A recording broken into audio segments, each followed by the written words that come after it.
theswirlworld.com, podcast episode 117.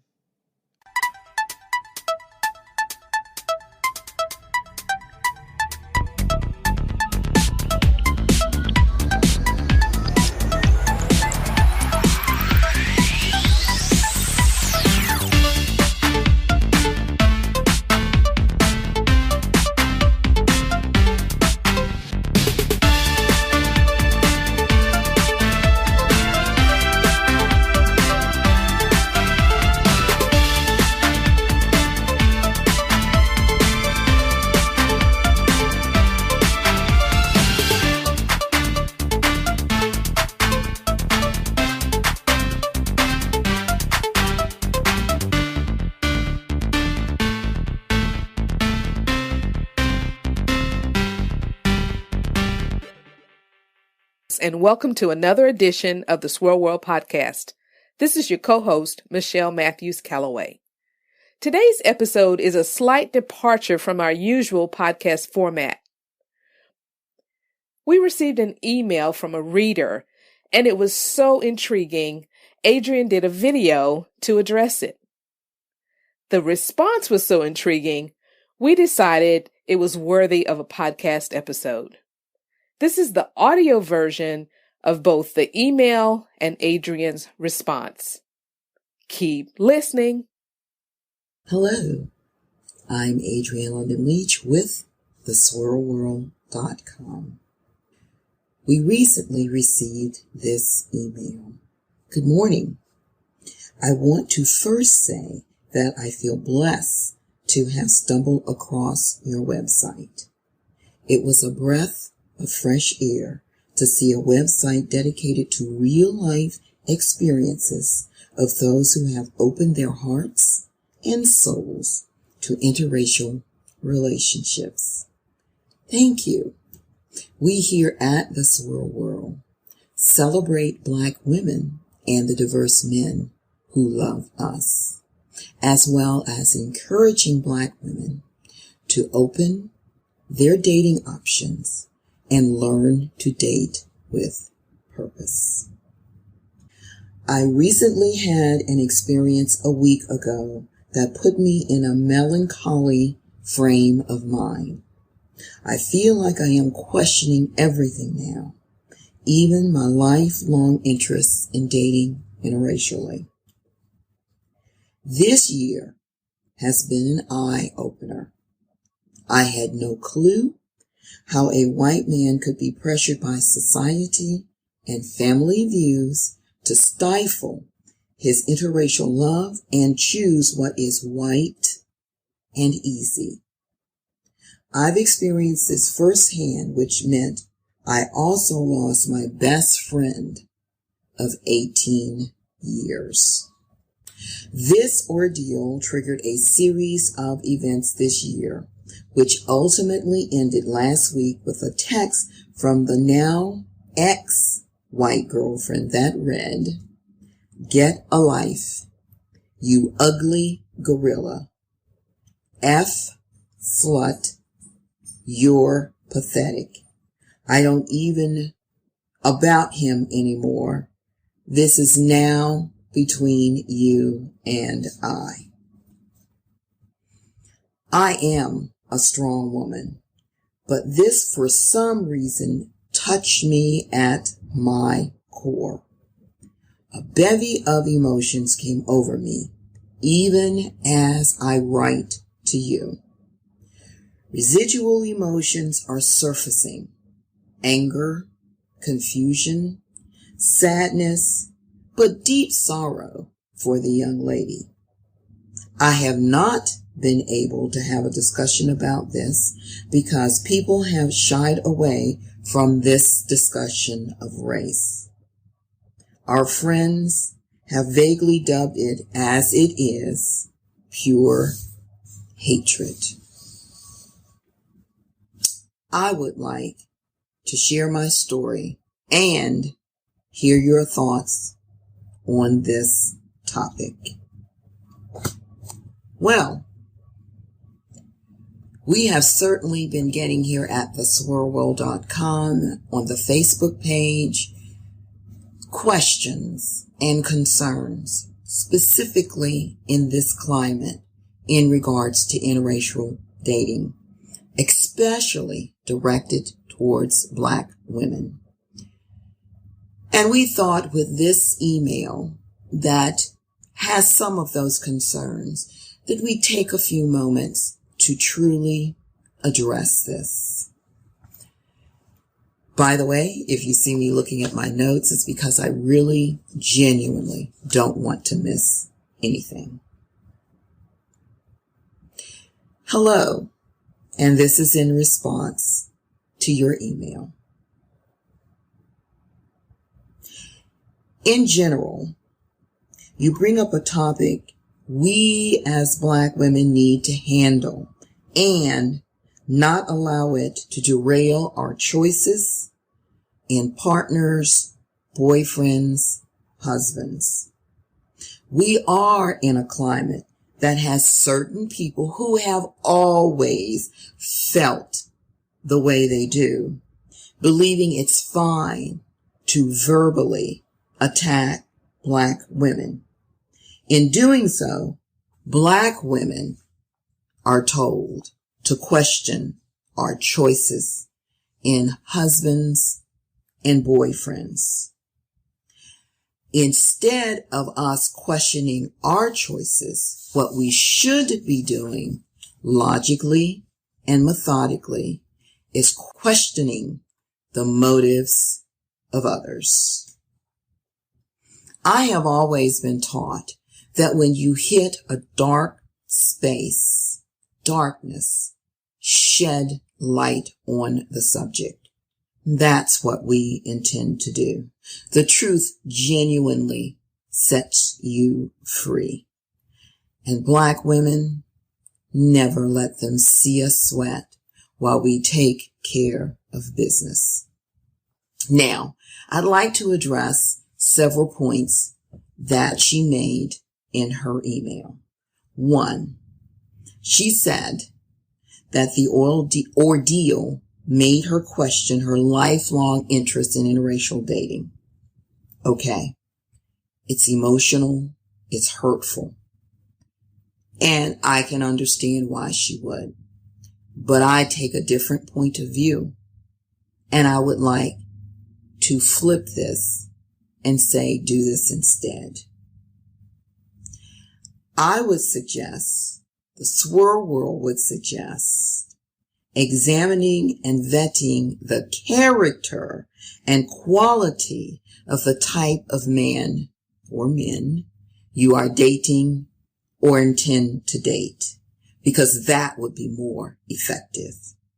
Bad behavior, cowardliness, succumbing to peer pressure, succumbing to any kind of pressure speaks to the man's character.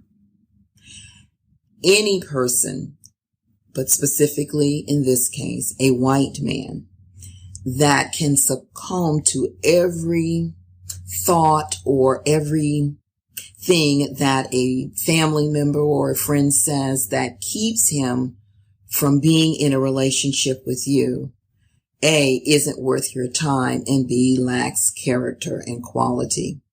And the Swirl World would say you shouldn't be with him anyway, and you should vet a lot better. So before ruling out IR dating, pay closer attention to his character. A man of character and quality is not going to put the woman he loves aside because of what somebody else thinks. And as I stated earlier, the real pressure, the contrived pressure, the false pressure is on Black women to change their dating habits to conform with those that are telling them that in this climate that we are in, that it is dangerous and threatening for Black women to date interracially. For those of you that have studied Greek, the word for that argument is baloney. Again, pay attention to the motives of the persons or persons telling you what your dating and marriage choices should be. Vet them as well. Because again, the burden of making changes and changing lifestyles is the Black woman. Don't fall for it. The second thing she says is her relationship of 18 years. Now, I have to be honest, I didn't quite understand what type of relationship that she had. I didn't know whether she was his girlfriend or just a good friend. I was uncertain. Since I'm uncertain, I could not give her a response to that part. And perhaps she'll write back with clarification. But again, not quite knowing what the relationship was, I'm hesitant to say what advice the Swirl World could give her on her 18-year relationship. The third thing, the nasty email to her, calling her names and using profanity at her. Our response at the Swirl World was, it's obvious that you are a threat to this pathetic woman. From her text, we call her Becky.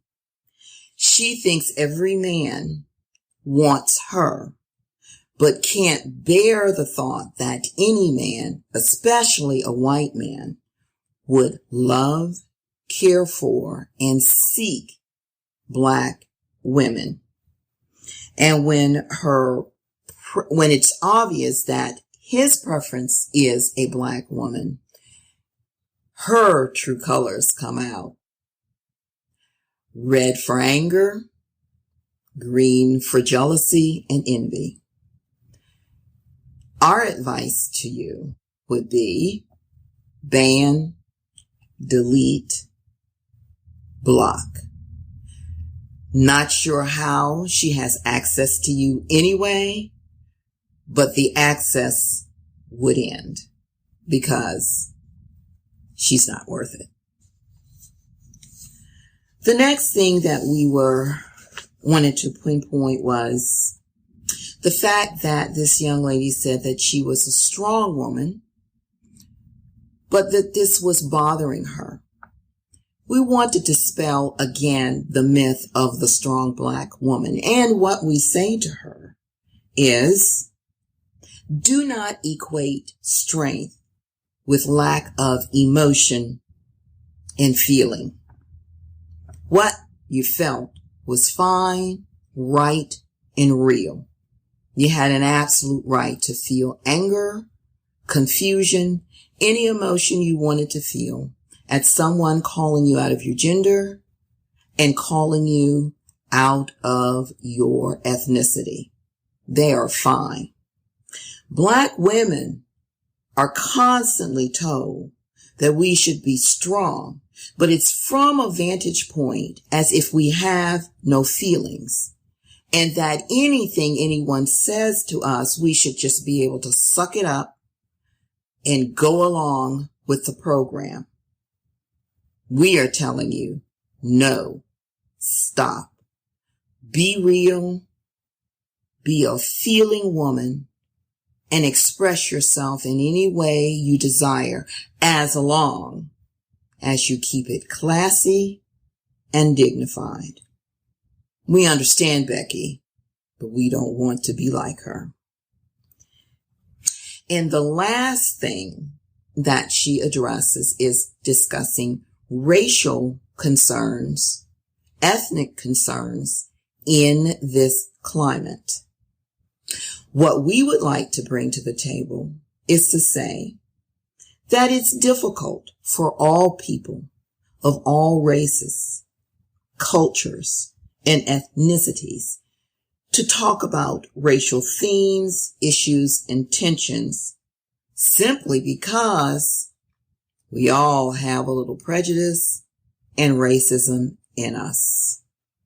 And sometimes it's difficult to have discussions about these topics while still leaving the other group's dignity intact. We must learn how to talk about tough, hard subjects with dignity towards the person we're speaking on, the situation we're speaking on, and the subjects we're speaking about. Thank you very much for a chance to respond to this email. I'm Adrienne London Leach with The Swirl World. Thanks for listening.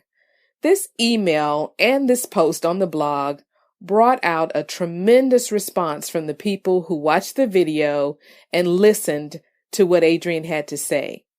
Feel free to go over to theswirlworld.com and leave a comment, or else visit our Facebook page, The Swirl World, and see the discussion there. We live in some interesting times, but as Adrienne said, the main thing Black women need to know is that they are free to make their own choices and their own decisions. Remember, Black women, you are beautiful, you are powerful, and you are everything. We'll see you on the next show. And in the meantime, keep swirling.